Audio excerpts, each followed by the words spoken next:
What's up, guys? It's your boy, Mr. Awesome, back in the building with another video with my man, DJ Travis. What's good? First of all, I want to shout you guys out. Thank you so much for the love, the subscriptions, the comments, the likes. Man, we appreciate y'all. But today, we're going to talk about the tips and tricks to navigating Ghana.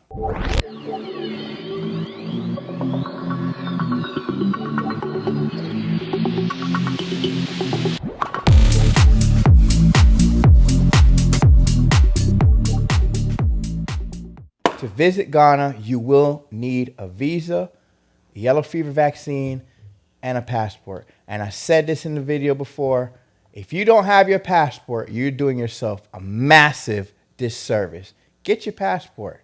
Like, what are we doing?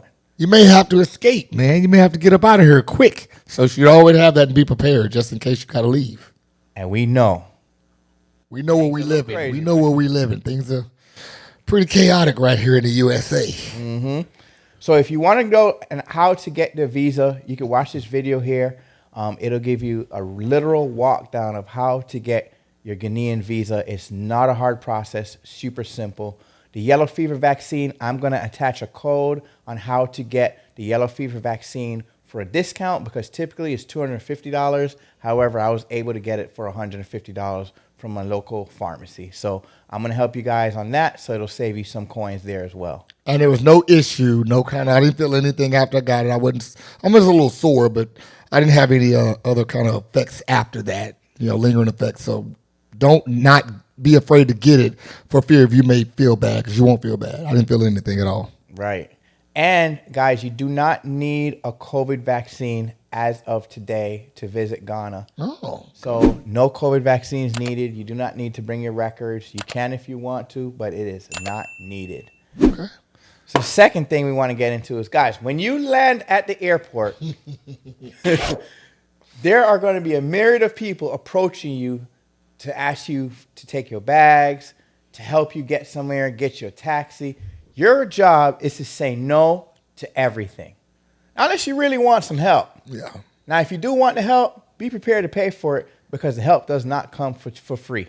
So be prepared to be accosted at the airport. Oh, yeah, they come. They're going to ask. They're going to ask. And sometimes they won't even ask. They'll just grab your bag. Yeah. We thought we would need help because we had 4 suitcases apiece and there was 5 of us. But you don't, because they have these huge carts that carry everything. 1 cart apiece can carry all 4 of your bags. We had big full-size suitcases, so you don't need to get help. So we'll save you money. We ended up paying somebody $45, and they really didn't do anything. It was cool. We weren't fighting it, but it's just something to point out for you guys. So when you get there, don't feel bad saying no. If somebody grabs your bag, no. You don't got to be rude. No, I'm good. I'm good. Be firm. Don't need to be rude, but be firm. No, I'm good. I got it. Money exchanging. Guys, Bank of America, Capital One, Wells Fargo, Babylon Bank, now I got to change no African money. So now say that in regular English. Oh, sorry. Because I don't know what he's saying. Now that's my boy. I kind of got some of it. I heard Babylon. I was unable to get any money exchanged here in America. When we landed at the airport, that was when we were able to get the money exchanged. Now, the secret to that is when you exchange your money at the airport, you want to exchange just enough to get you through that day. Right. When you go to the airport, you're not getting the best deal. So what you want to do is maybe carry 100 US and change it to Ghanaian cedis. This way you have a little bit of Ghanaian cedis that you can tip people with and things like that. Right. The real money exchange is going to happen when you get on the street. When you get on the street, your tour guide or your friend or your family member, whoever you're there with, they're going to guide you in a way to exchange your money. What I can tell you is you need to bring crisp, brand new $100 bills. If you bring older $100 bills, your exchange rate will be lower on the street. If you bring 50s, your rate will be lower. If you bring 20s, they might not even exchange it. So bring crisp $100 bills because that is in demand in Ghana. That's what they want, and that's how you can capitalize and get the majority or the most out of that American money into Ghanaian cedis. So one of the things that stand out to me, I would explain the exchange rate. and I believe it was 15-1. And what that translates to is we would give $300 and get back $4,500. And we did that several times throughout our trip. We were there for 14 days. So $300 of American dollars equaled $4,500 of their money. We didn't exchange all our money at one time because, again, the American banking system is not going to exchange those Ghanaian CDs for American money if you come back over here. So if you come back over here with $4,500 Ghanaian CDs, they're not going to exchange. Useless. It's useless over here. So we exchanged our money in pieces. So we did $300-$400 at a time. Everything is done with the right hand. If I give Travis this glass, it's going to be given to him with my right hand, right? They're shaking hands with the right hand. They're greeting with the right hand. There's dapping in the right hand. Now, there's a lot of Caribbean culture that actually follows this as well. In Jamaica, we do the same thing. Ghana, everything is done from the right. If you walk into a room, you start greeting people from the right. So the right hand is pretty much, to me, common universally. But what was uncommon for me and what took me back was the greeting of the right side of the room.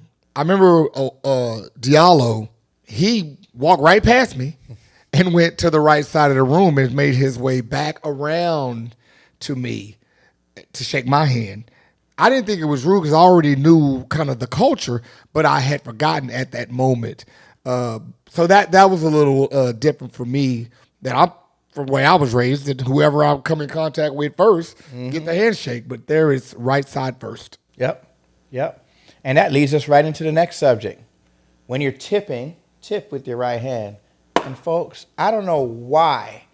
A lot of videos I've watched, and I'm not trying to slight anybody, I'm not trying to point any fingers, but a lot of videos that I watched stated that in Ghana, there's no tipping culture. And I want to go ahead and let's stop thinking like that. At the end of the day, wherever we go somewhere, we want to tip people for the service that they've provided. It goes a long way in appreciation. And when we were giving tips, we were giving $300 or $400, $500, but that's 30 US. So if you give a $5 tip, you're still giving a lot of money to them because of the exchange rate. So remember, be generous when you're giving a tip because it goes a lot further for them. So if you give, like I remember we gave one place at that first place we went to, the first hotel. Chateau Nana. Yes, the service was awesome. They took care of us. And I remember all of us giving the two people that kind of ran the hotel $500 tip. Yeah. Now, the exchange rate, that was like $30-$40 American. Yeah. But it's still $500 to them. It was 500 CDs. 500 CDs. So at the end of the day, guys, we got to remember that they're working just like we do, right? We want to ensure that we're showing them the appreciation for their taking their time to show us their culture, taking their time to ensure that we're doing good, we're okay. So keep that in mind. Please be mindful. Now let's talk about the markets. Now we kind of briefly touched on the markets in the video, but the one thing I want to continue to rehash is negotiate. If they give you a price in the market, you see artwork, and they said the artwork is 500 Ghanaian CDs, your automatic reaction is to say, I'll give you 250. That's it. Start a half, right? And then from there, negotiate. Now, again, it's a very fine line. You do not want to undercut, but you don't want to get ripped off. So you start at half and you work from there. So keep in mind, anywhere you go, that's a market, whether it's indoor, outdoor market, food, anything like that, where there's no hard prices set, that means that the price is negotiable. So keep that in mind. And if they know you're American, they're gonna up it. They're just gonna up it. That thing that they would normally sell for, I'm gonna give a rough number, for 100 Ghanaian CDs, they're gonna tell you 700. And so that's back to what Tony was saying. Drop it down to half, start there, and let that be the negotiating starting point, half of whatever they tell you. All right. Now, most people don't know how to drive. So if you're going to Ghana, I highly recommend getting a driver. Driving in Ghana takes another level of driving. You got to be defensive. You got to be offensive because you're watching out. There are stories of trucks breaking down in the middle of the highway, and it's a pitch black highway. Right. You're driving at 100, and this is not about speed. I'm a speed demon. This is not about speed. This is just about driving and paying attention. Holding your phone in your hand is not going to work in Ghana. No. Typically, you're going to want to rent an SUV or a van just so you can have the space. Of course, you're going to have tint on there because it is hot. And you also don't want everybody all up in your grill either. Right. So definitely get a driver unless you are bold and brave. I probably would drive in Ghana, but I realize that I'm like 0.1 of the 1%. Right. And also, I think having a driver, not that it's dangerous, but I think when you have a driver, they know or they assume you're American. And I think part of them knowing that we had a driver, we were in a van, it increases the safety factor. Because what they don't want to do is something to happen to a tourist and that mess up their economy because people won't tour if they think there's danger. But we sensed no danger, but I think part of that, what helped was having that driver and being in the van, which indicated that we're a tourist and tourists are off limits. There are some checkpoints. Mm-hmm. Oh, yeah. There are police checkpoints, and they are quite frequent. Yeah. Now, guys, I want to emphasize this is not like a checkpoint here in America where you're going to get shot. You're not going to get out of your car. They're not going to push you on the sidewalk. It's none of those kind of things. It's just a checkpoint to make sure your papers are on deck. And because we were in a van, a lot of times we breeze through those checkpoints. Yes. And if you actually live in Ghana, and I'm sure that any Ghanaians watching this video, you can attest, sometimes you just go on and give my little thing, and you're gone about your business. Yeah. This is not a fear for your life situation. This is not, I'm going to run from the police situation. You don't want to do any of those things. You give a checkpoint, you tell them what it is, you show them your documents. If your documents, for whatever reason, aren't where they're supposed to be, hold that, and you keep it moving. Yep. Yeah, I noticed that too. And all these checkpoints, Tony being a gun guy, he's a serious, I call him gun nuts. He's a Second Amendment to the fullest. But he might have been a little bit more comfortable than I was. I wasn't that comfortable. They got the ARs and the AK-47s on deck. Yeah. So at every checkpoint, they got the AK and they putting their head in with the AK. Yeah. And I'm a little uncomfortable because I'm not a gun nut. I got guns, but I ain't no gun nut like my man's here. And I'm going to tell you, I asked if you would, I wanted to take some pictures with those AKs, but they wouldn't let me do it. Now, I will tell you, for anybody who sees those AKMs that they have, I did ask one question. I was like, when last time y'all lubed this thing? That thing had so much rust on it. Oh, yeah, you noticed that. Yeah, he noticed that. He said that about my gun, too. He said that about my gun, so. I was like, this thing is dry like chips. Anybody here? One thing that we noticed across all of the different regions was that we didn't see anybody smoking. Wrong. Anything. No. We talking about cigarettes. Nothing. Cigars, herbs, none of that. Now, if you want to go there and find herbs, good luck. Yeah, you ain't gonna find I don't recommend that. Yeah, you ain't gonna find Matter of fact, if you smoke cigarettes and cigars, you're going to have to find somewhere really far away to do it, away from people, because Right. Ghana is not a smoker-friendly country. Now, it doesn't mean that they don't have cigar lounges. They certainly do. But all of those things are done behind closed doors because Ghana is such an outdoorsy place. They are not trying to pollute it with this extra cigarette smoke or anything like that. So it's not a smoker-friendly country. So be mindful of that for all my smokers in there. For my herb smokers, better find another way. Not gonna happen. And we wanted to get it in, but we couldn't do it. Find another way. Now, be prepared to be active. If you're going on a tour, now a lot of these tours, they are built based on the parameters that you set. So depending on the tour group or the kind of tour that you're doing, some of these tours are super active. The tours that we went on, they were very active. I know y'all remember Umbrella Rock. I know y'all remember us breathing heavy. And just in case you don't remember, here's a little clip from there. Good. I can't. Crazy, huh? So be mindful of that. Wear something comfortable. Wear comfortable shoes. Wear comfortable clothing. You want to enjoy your tour that you go on. Of course, it's going to depend on the age bracket. It's going to depend on the health condition that you're in.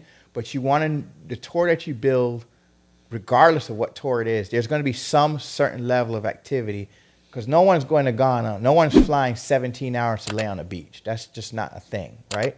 You want to see the country. You want to see the beauty of the country. And sometimes in order for you to do that, you got to get a little bit out of your comfort zone. You got to go out there, get out there, and get a little fit. Do some workouts. I was 55 when I went at the time, and I'm in relatively good shape. And I'm glad I did the trip when I did, thanks to moms and pops. But I couldn't imagine doing this trip 10 years from now when I'm now 65. And so, again, to Tony's point, make sure you get some steps in before you plan this trip because you want to be active. You want to see the country. You don't want to just go to a beach and sit down and relax. You can do that here. So while you're out there walking around being active, the mosquitoes are also going to be active. And they will bite the shit out of you. And then and that's one of the things. I don't know if you mentioned that earlier when you were talking about the shots.